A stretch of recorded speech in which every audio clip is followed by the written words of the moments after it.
and for a movement that talks so much about the oppression of gender stereotypes and how, bad it is to force these gender stereotypes on your child based on the sex that they were born as. Nobody relies more on gender stereotypes than the trans movement.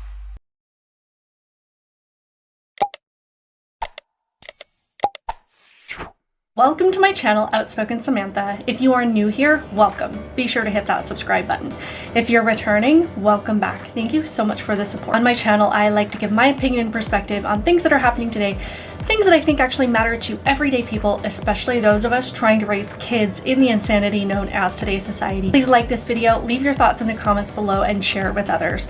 Also, be sure you are subscribed.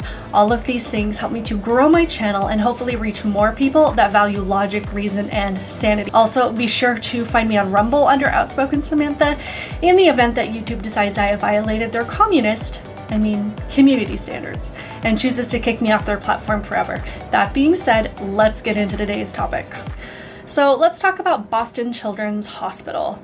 These people are openly proud advocates for what they like to call gender affirming surgery. I would argue that a child's gender is affirmed at the minute that you can see them on the ultrasound and you can do a blood test, or you can see what their genitalia is pretty early in gestation. That is when you can affirm what gender they are. At these gender affirming surgeries, I like to give you the idea that by chopping off perfectly healthy body parts, that is how you affirm somebody's gender. That is how you truly confirm that this is who they were meant to be. And they openly brag about doing these surgeries on kids as young as 12 years old, promoting this idea that kids that young are mature enough, have enough life experience to make a decision like that that's going to impact them in every aspect of their lives for the rest of their lives. And we were seeing more and more evidence how these, medical professionals and people that are supposed to be advocating for the well-being of our kids and for the community in general, they take an oath, do no harm.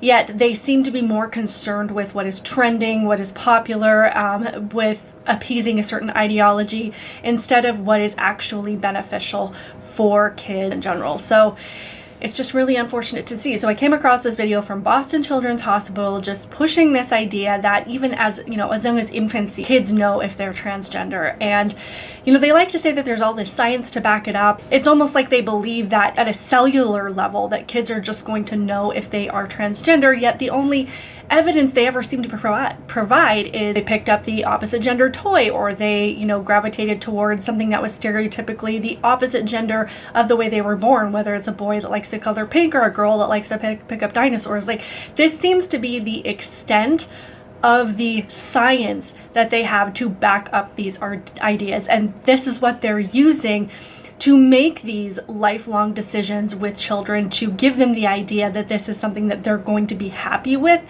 for the next 80 years of their life. I'm going to play the video. You can see what she says for yourself, and then we'll talk about it afterwards. A child will often know that they are transgender from the moment that they have any ability to express themselves, and parents will often tell us this.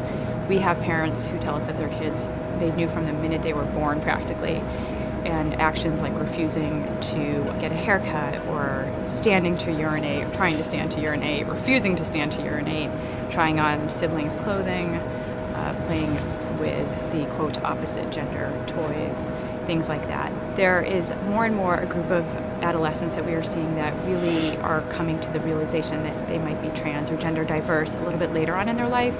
So what we're seeing from them is that they always sort of knew something was maybe off and didn't have the understanding to know that they might be trans or have a different gender identity than the one they had been assigned. So that is a growing population that we are seeing, and that's being recognized as being trans and able to be treated. First, she says a child knows that they're trans from the moment that they're able to express themselves. And that just sounds completely silly. Children don't gravitate towards certain things, whether it be toys or activities or colors or anything like that, because the doctor told them that they're a boy or the doctor told them that they're a girl, so therefore they associate what they're doing with their gender, with their biological sex. They just gravitate towards things that they like, things that they find interesting, things that they want to explore. If it's a brightly colored thing or something that feels good in their fingers, or something that makes a really fun noise, those are the things that babies and toddlers toddlers and little kids base their decisions on. So it's insane to say that a toddler would be gravitating towards a particular toy or a color because they're so innately aware of what their gender is that they're telling you without telling you that they were born in the wrong body or that they need to have everything about their life completely changed. That's ridiculous. And then she says, well, we have parents that knew from the minute their baby was born, from infancy, that they had a trans child. What is blatantly obvious to me in that scenario is what you have are parents that wanted to have a trans child, that so desperately wanted to be part of this trend, part of this movement, to gain attention for themselves, to be praised as being so much more accepting than those of us who are just allowing our kids to develop in the body and the sex that they were born as, showing the world that they're so much more progressive. But honestly, you have no idea what kind of identity your kid is going to want or who they're going to grow into, because they haven't even had a chance to gauge those experiences, because so much of who we become is based on our reaction to the things around us. And I know that they keep saying that they have all of this science to indicate, when you have a trans child versus when you don't, but I have yet to see the experiences of parents who have trans children have any difference between those of us who were not pushing this on our children. All of us have kids that explore different things and gravitate towards different things regardless of the gender that they were born as, regardless of the sex that they were assigned at birth. All of our kids like to try different things, and we're allowing them to do that without forcing this identity on them.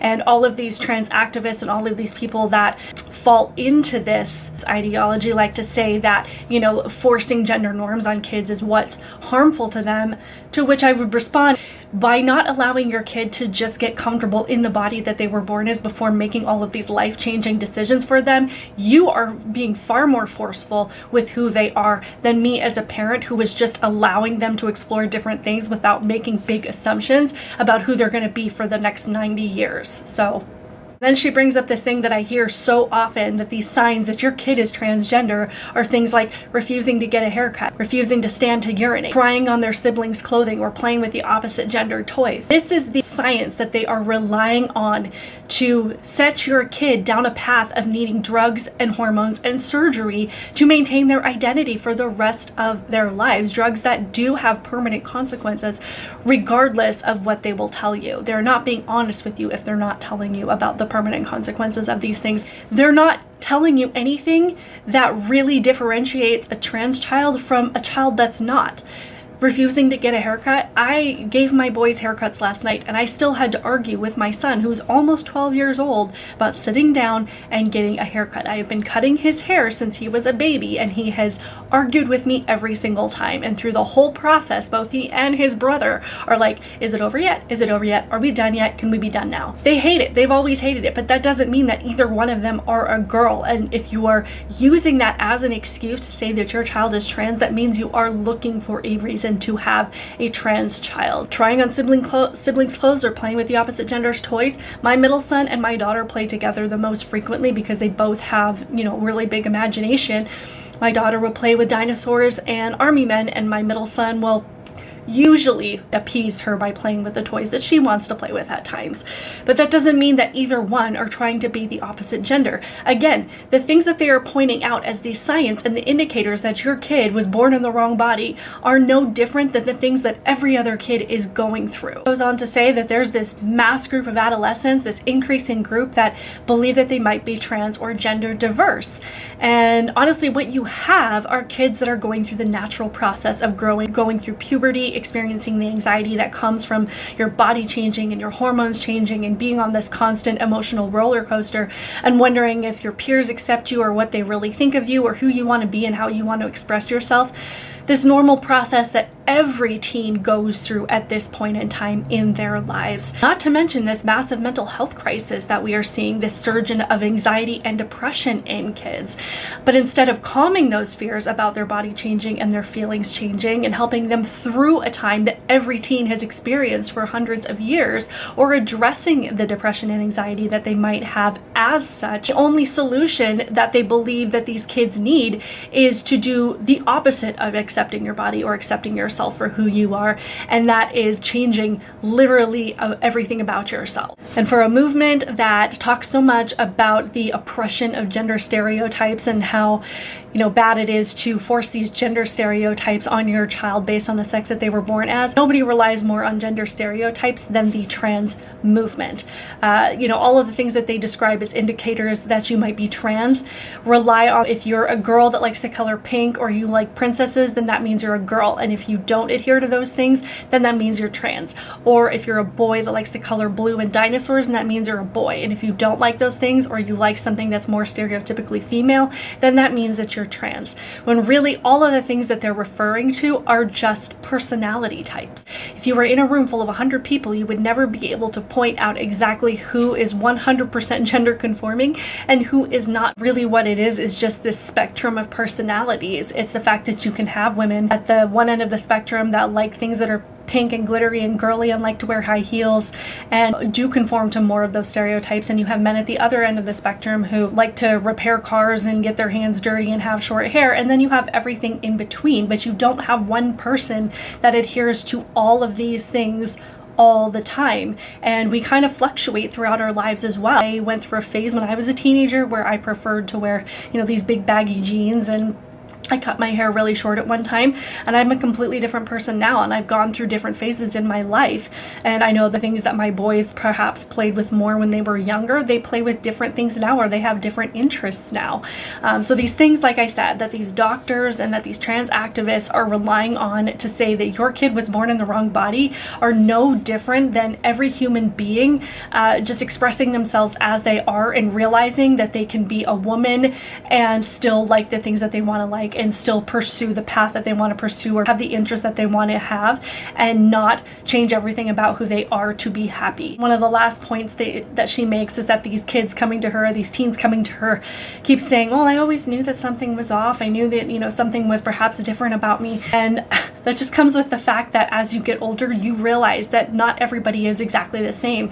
And you realize that you are a unique person, and that you might have interests that are different than your friends, or interests that are different than perhaps when you were younger, and it's just part of the growing and learning process. And you come to realize that it's okay to be a girl that likes sports. It's okay to be a girl that doesn't want to wear dresses. It's okay to be a boy that likes different things than your friends. And it's okay to discover who you are as a unique person. But what these medical experts are doing is assigning this label to them and saying that because you have these differences in your personality, or perhaps you're growing up and establishing things about who you are that perhaps you didn't realize before, that must mean that you're going through this journey and you're having this anxiety because you're trans, because you were born in the wrong body, and this is the only solution that they think exists for these teens. It used to be a common understanding that the healthiest path forward for a human being, for a young child, for a teen in their development,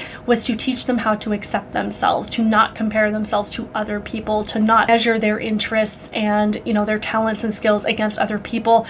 This trans movement seems to be doing nothing but that you have to compare yourself to other people, and those differences make you more or less trans, that you're trans somewhere on this spectrum, versus just being who you are, accepting who you are and loving who you are, and being okay with the fact that you're not exactly the same as the people around you. But unfortunately, the path that these medical, and I keep saying experts because I don't see them as experts, I see them as predators, the path that they are putting these kids on is one that involves drugs and surgery that have very limited long-term studies on them, because this movement is so new, at least at the rate that it has grown at.